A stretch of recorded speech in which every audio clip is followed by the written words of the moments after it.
Aléjate de mí, Satanás. Pedro es reprendido por Jesús. Primera parte. Hola, bendiciones. Soy Javier Samayoa, sobreviviente de abuso narcisista y autor del libro Durmiendo con Jezabel. Voy a hablar en esta ocasión de Simón Pedro, uno de los primeros seguidores de Jesucristo. Me enfocaré particularmente en un par de eventos donde él se convierte en blanco de Satanás.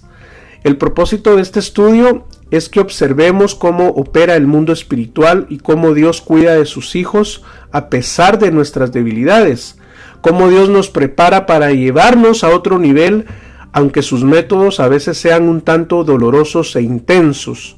Antes de entrar de lleno al tema, quiero compartir con ustedes un poco de este personaje y de su carácter. Simón Pedro, conocido también como Cefas, fue uno de los discípulos más destacados de Jesús. Era pescador de oficio en el mar de Galilea. Era un hombre rudo, franco y ferviente. Posiblemente era analfabeto. Se distinguía por su entusiasmo, sin embargo, a veces era obstinado, impulsivo, imprudente y atrevido. Desde mi opinión personal, creo que estas características eran al mismo tiempo sus fortalezas. El asunto es que el Señor lo escogió a él y lo constituyó en el tiempo en pieza fundamental para la edificación de la iglesia. Pedro era un líder nato, de manera que se convirtió en el portavoz de facto de los 12. Pedro era parte del círculo íntimo de los discípulos de Jesús, junto con Jacobo y Juan. Solo estos tres estaban presentes cuando Jesús resucitó a la hija de Jairo, Marcos 5:37, y cuando Jesús se transfiguró en el monte, Mateo 17:1. Pedro es frecuentemente recordado por haber dejado la barca para caminar sobre las aguas hacia Jesús, Mateo 14:28, y también porque desenvainó su espada y le cortó la oreja al siervo del sumo sacerdote cuando llegaron a arrestar a Jesús. En fin, a pesar de todos sus aciertos y desaciertos, el Señor Jesús siguió siendo su amoroso Señor y fiel guía. En el final de sus días, Jesús transformó su carácter y se convirtió en un hombre maduro, paciente, apacible y amoroso. Pedro es todo un personaje de la Biblia y a mí me llama mucho la atención su personalidad por sus características, porque la Biblia lo retrata como un hombre demasiado carnal, pero también un hombre demasiado espiritual. Bien, vayamos a Mateo 16:21 al 23. Jesús anuncia su muerte. Dice así: desde entonces comenzó Jesús a declarar a sus discípulos que le era necesario ir a Jerusalén y padecer mucho de los ancianos, de los principales sacerdotes y de los escribas, y ser muerto, y resucitar al tercer día. Entonces Pedro, tomándole aparte, comenzó a reconvenirle, diciendo: Señor, ten compasión de ti, en ninguna manera esto te acontezca. Pero él, volviéndose, dijo a Pedro: Quítate delante de mí, Satanás, me eres tropiezo, porque no pones la mira en las cosas de Dios, sino en las cosas de los hombres.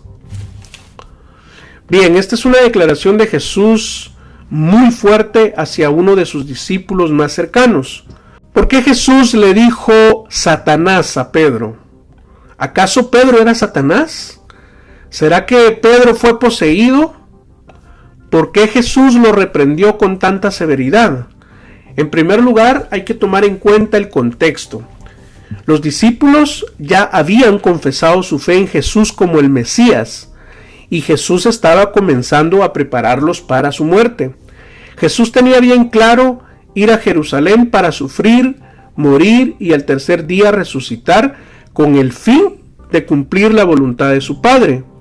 En segundo lugar, tomemos en cuenta que Pedro y el resto de discípulos, si bien estaban comenzando a caminar con Jesús, el Espíritu Santo aún no reposaba sobre ellos. Es decir, el Espíritu Santo ya estaba operando con ellos, pero no reposaba en ellos. El papel del Espíritu Santo hasta ese momento era, digamos, como más discreto. De hecho, acababa de lucirse revelándole al mismo Pedro a través del Padre que Jesús era el Cristo, el Hijo del Dios viviente. Mateo 16:16. Miren qué tremendo esto. Pedro acababa de tener una experiencia con el Espíritu Santo y al ratito había experimentado un ataque satánico. Recuerden que Pedro y el resto de discípulos eran nuevos en la fe. Apenas acababan de confirmar su fe en Jesús. Eran todavía varones carnales, no estaban consolidados en la fe. No conocían la doctrina de la muerte y la resurrección de Cristo como la conocemos ahora. Por eso y otras cosas más, ellos naturalmente estaban vulnerables. De hecho, hasta la resurrección de Cristo, muchos de ellos fueron asaltados por la duda. Recuerden que el Espíritu Santo reposó sobre ellos hasta después, dice la Biblia, en Pentecostés, Hechos 2, del 1 al 4, cuando Cristo ya había muerto y resucitado. La muerte y resurrección de Cristo es la base del cristianismo. De hecho, Jesús, antes de partir de este mundo, Jesús les había prometido a sus discípulos que enviaría para siempre sobre ellos el Espíritu Santo, el Espíritu de verdad. Juan 14:17, que era el que les revelaría todas las cosas. Cuando Jesús anunció su muerte, ¿qué pasó? El reino de las tinieblas se activó. La actividad demoníaca se intensificó en el mundo. Y al entrar Jesús a Jerusalén, el mundo espiritual se alborotó. Satanás ya había entrado, se recuerdan, en la mente de Judas Iscariote para traicionar a Jesús, y también en la mente de los fariseos que planeaban matarlo. Y aquí Satanás usa a Pedro como su portavoz. La pregunta es, ¿por qué a él y no a otro? Porque Satanás sabía el potencial que había en Pedro como discípulo de Jesús y lo que representaría para la iglesia a futuro. Otra razón, supongo yo, es porque sabía que Pedro era bastante emocional e impulsivo. Las personas con estas características son más propensas a la influencia demoníaca. En otros estudios yo he explicado esto, pero lo volveré a explicar. Ningún creyente nacido de nuevo puede ser posicionado por Satanás, ni por ningún demonio. Esto no es bíblico, a pesar que hay gente que opina lo contrario.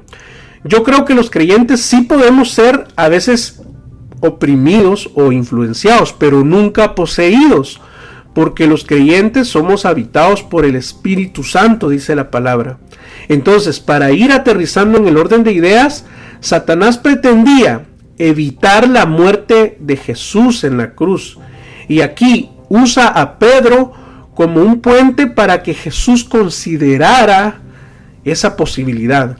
La primera vez que Satanás trató de interrumpir el propósito del Padre fue cuando Jesús vino al mundo, ¿se recuerdan? Herodes mandó asesinar a todos los niños nacidos en Belén. Mateo 2. El otro ataque de Satanás lo vemos cuando Satanás tienta a Jesús en el desierto. Mateo 4.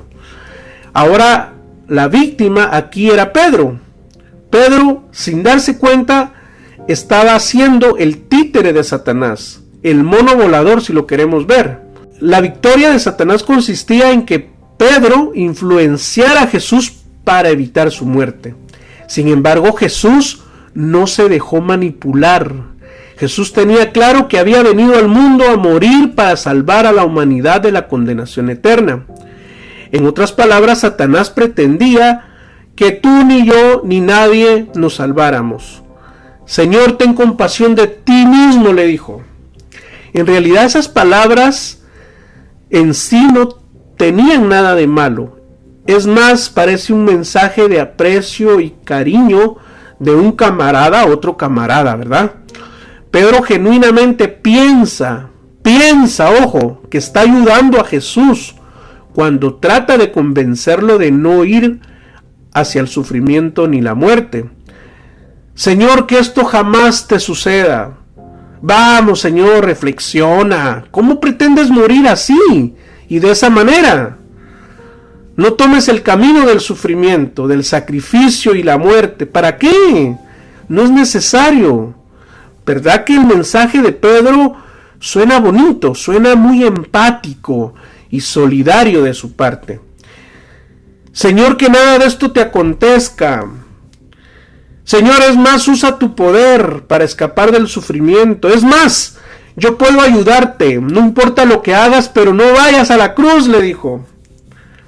Por favor, no permitas que nada malo te suceda, mi Señor. Alcanzan a ver que Pedro es un emocionalista, que su consejo es hasta cierto punto basado en el humanismo secular. A ver, ¿qué es el humanismo? El amor del hombre por el hombre. Esto en sí suena bien, ¿verdad? Sin embargo, se trata de un conocimiento o una filosofía diabólica. En el huerto del Edén, la serpiente, que era Satanás, le dijo a Eva: con que Dios dijo que no comieras del árbol del conocimiento del bien y del mal. Génesis 3.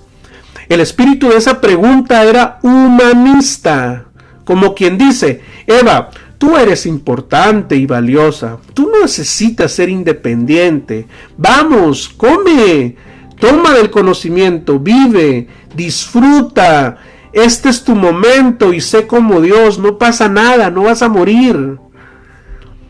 Hermanos, tengamos cuidado con esta filosofía del humanismo. El humanismo forma parte del progresismo actual. El progresismo actual es diabólico y anticristo. El amor del hombre por el hombre. La Biblia dice: maldito el hombre que confía en el hombre. Y tristemente muchos cristianos han abrazado estas doctrinas y han sido hechizados y maravillados porque suena bonito, suenan muy empáticas estas ideas, pero es un engaño. Por ejemplo, hoy en día algunos creyentes no les gusta ser exhortados y animados por la palabra de Dios. Inmediatamente se ofenden y o se victimizan o dicen cosas como: por favor, no me juzgues, Cristo me ama y tú que te dices cristiano deberías de hacerlo también. O de repente dicen: Cristo ama a todos los homosexuales, a las lesbianas, no hay que juzgarlos, hay que amarlos como son. Suena bonito, ¿verdad? El amor del hombre por el hombre.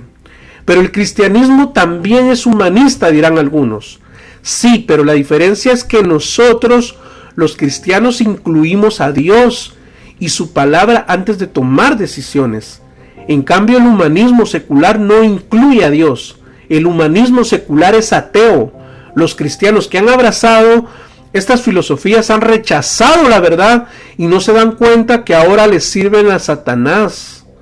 Al defender causas sociales por amor al hombre, creen o piensan que así le sirven a Dios y que le están haciendo un bien a la humanidad. ¿Sí va entendiendo el peligro de esta filosofía? Una amiga de la universidad, por cierto, que yo tanto quiero, hace 2 años, ella me contó de su conversión en Cristo y bueno, yo me alegré mucho por esa noticia. Al principio se miraba bien ilusionada, bien motivada, era evidente que estaba enamorada del Señor, pero hace poco conversamos y me llevé la sorpresa que ahora dice que tiene una clínica espiritual, donde ofrece terapias alternativas, alineación de chakras, yoga, lectura de cartas y todas esas cosas. A decir verdad, yo me sorprendí y le dije: o sea que ahora te pasaste a la nueva era. Entonces tiró una carcajada y me dijo: yo sabía que me dirías eso. Pues nada, yo aquí le sirvo al Señor y la verdad es que me va muy bien, me dijo. Entonces yo le dije: amiga, nada de eso es el cristianismo. Recordá que Jesús es el único camino, la verdad y la vida, le dije. Entonces, vas por el camino equivocado, le dije. Entonces me respondió enojada. Mira, me dijo: vos si te decís cristiano también estás equivocado, porque me estás juzgando y yo a vos no te estoy juzgando. Además, el cristianismo y esa iglesia donde estuve nunca me dieron amor, comenzando por los pastores, me dijo. Me harté de que todo les parece malo, todo es pecado, la gente condena a otros al infierno, y yo con eso sí no, me dijo. Entonces yo le dije, mira amiga, yo no te estoy juzgando, sino cómo te exhortaría, le dije yo. Más bien yo te estoy animando a que volvás al redil. Lamento mucho que hayas llegado a una religión y que tu mirada la hayas puesto en los hombres. Pero bueno, háblame cuando quieras, por si quieres reconsiderar lo que te dije, y así pues terminamos la plática. Volvamos al tema de nuestro estudio. Les decía que tiene sentido pues que Jesús reprende a Pedro con tanta severidad porque fue como que le hablara el mismo diablo. De hecho, otras versiones dicen así: Pedro, estás hablando como Satanás, me eres un estorbo, me eres un tropiezo. Tú no piensas en las cosas de Dios, sino en cuestiones humanas. Definitivamente, Jesús discernía mejor que Pedro y mejor que nadie. Él sí podía y puede ver más allá de lo evidente, más allá del ojo humano. Jesús alcanzaba a ver a Satanás operando sobre Pedro. O sea, no era Pedro el que hablaba, era Satanás. Por eso Efesios 12 afirma que nuestra lucha aquí en la tierra no es contra humanos, sino contra espíritus malignos. Jesús reprendió a Satanás, no a Pedro, aunque era Pedro el que estaba dirigiéndose a él. Jesús conoce perfectamente a Satanás y lo reconoció de inmediato en ese momento, porque cuando Pedro le dijo a Jesús: ten compasión de ti mismo, que nada de esto te suceda, era como una invitación a desviarlo de su propósito por el cual él había venido al mundo a salvarlo. Ya van entendiendo por qué la severidad de Jesús, y esto porque la muerte de Jesús era parte del plan soberano de Dios. Hechos 2:3. Entonces, todos aquellos que quisieran frustrar su misión estarían algo así como trabajando para Satanás. En la anterior enseñanza de Saulo de Tarso que compartí con ustedes, vimos que Saulo ciertamente trabajaba para Satanás, porque atacaba a la iglesia de Cristo, creyendo, pensando que así servía y agradaba a Dios. Muchas veces podemos estar haciendo cosas que parecen buenas, pero podemos estar sinceramente equivocados sirviéndole al enemigo. Por eso el Señor nos exhorta en su palabra a que no nos fiemos ni siquiera de nosotros mismos. Jeremías 17:9. Engañoso es el corazón más que todas las cosas, y perverso, ¿quién lo conocerá? El corazón, de acuerdo a la Biblia, es la mente. La mente es parte de nuestro corazón, y esto lo sabe Satanás. Él nos ataca por la mente. La batalla espiritual que libramos todos los días es en la mente. La mente es el campo de batalla. Por eso es tan importante y tan necesario llenarnos todos los días de la palabra de Dios. Dios tiene que habitar en nuestra mente. Si nuestra mente está llena de Dios y de su palabra, difícilmente el diablo nos tentará.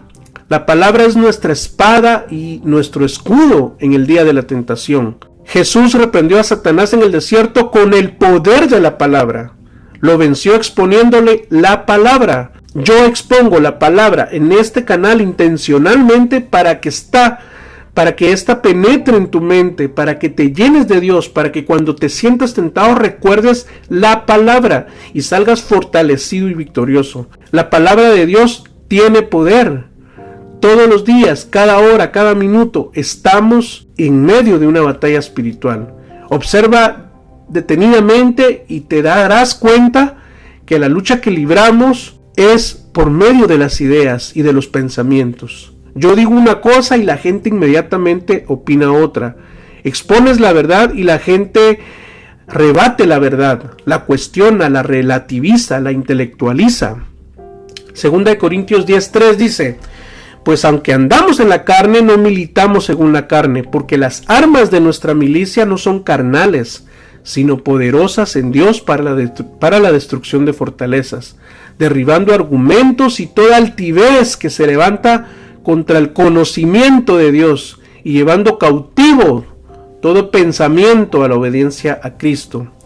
Romanos 12:2 en la versión Reina Valera contemporánea dice: y no adopten las costumbres de este mundo, sino transfórmense por medio de la renovación de su mente, para que comprueben cuál es la voluntad de Dios, lo que es bueno, agradable y perfecto. Jesús dijo: del corazón salen los malos pensamientos. Mateo 15:19. ¿Te das cuenta? Existe una conexión entre el corazón y la mente, porque del corazón, agregó Jesús, salen los malos pensamientos, los homicidios, los adulterios, las fornicaciones, los hurtos, los falsos testimonios, las blasfemias. Es obvio que este listado de pecados no salen del corazón de un verdadero cristiano, sino de un corazón que no ha sido regenerado. A ver, ¿qué cosas hay en la mente o en el corazón de un psicópata, de un narcisista? Orgullo, soberbia, inmundicia, lujuria. Muy bien. ¿Se recuerdan lo que había en el corazón de Judas Iscariote? Avaricia. En el corazón de Saulo de Tarso, ¿qué había? Religiosidad, legalismo. Tú eres lo que piensas. Lo que hay en tu mente o lo que tienes en el corazón, eso eres. Dice Mateo 6:21. De la abundancia del corazón habla la boca. Lucas 6:45. En donde esté tu tesoro, ahí estará tu corazón. Porque como piensa dentro de sí, así es el hombre. Proverbios 23:7. El ataque de Satanás a Pedro vino dirigido a su mente, a sus pensamientos, a sus sentimientos, los cuales para ese momento estaban todavía gobernados por los valores de este mundo, por los valores humanos y no por los valores divinos. Pedro, siendo nuevo en la fe, estaba apenas comenzando lo que llamamos el proceso de transformación espiritual, el cual por regla no es de la noche a la mañana. Pedro en ese momento no tenía conciencia ni conocimiento de las cosas espirituales. Él era un neófito, un simple y corriente ser humano vulnerable. Él no sabía ni de guerra espiritual ni de nada de nada. Él todavía no entendía la teología de la cruz. Él no tenía toda la revelación. Señoras y señores, Satanás es un psicópata y a él no le importa ni le importará que tú andes en los caminos del Señor. Él hará lo imposible para hacerte retroceder, para hacerte caer y tropezar de alguna manera. Dice la palabra que anda todo el tiempo como león rugiente viendo a quién devorar. Claro, tampoco debemos vivir todo el tiempo creyendo que todas las cosas malas que nos suceden es por causa del diablo. Eso también es un error. A veces nos suceden muchas cosas malas porque tomamos malas decisiones. Es así de simple. A veces por ignorancia, pero también a veces porque el Señor nos está probando y porque nos quiere disciplinar. Además, recuerden que Jesucristo ya venció a Satanás en la cruz del Calvario. Él ya fue juzgado y un día le destruirá completamente. Bien, vayamos concluyendo este mensaje. La dura reprimenda de Jesús a Pedro fue el resultado de no poder imaginarse a Cristo como quien debía sufrir o morir. En parte porque porque ese tipo de Mesías no era el pensamiento judío de ese tiempo. Pedro estaba siendo en ese momento piedra de tropiezo para la obra redentora de Cristo. Interesante, porque Pedro significa piedra o roca. Si se dan cuenta, la vida de Pedro era una lucha espiritual constante y él ni siquiera se daba cuenta. Primero experimentó una revelación divina de manera que hasta el Señor Jesús, de acuerdo al texto, como que se sorprende, lo anima, lo exhorta y hasta lo premia. Pero al rato literalmente es usado como vocero de Satanás. Esto nos enseña que estamos inmersos en una guerra espiritual, indudablemente. Nos enseña que aunque andemos caminando con el Señor, dependiendo de nuestro nivel de madurez espiritual, podemos ser blanco de los ataques de Satanás. Dice la Biblia que estas cosas quedaron como ejemplo y para nuestra enseñanza. El que tenga oídos, que oiga. Bien, dejaré el tema acá, esperando que este mensaje haya sido de ayuda y de bendición para tu vida. Si así fue, déjame un like por favor al video, Si aún no estás suscrito al canal, suscríbete en este momento y compártelo con otros. Sígueme en mis redes sociales como Javier Samayoa 79. Gracias por llegar hasta acá. Bendiciones, abrazos y será hasta la próxima. Maranata, Cristo viene.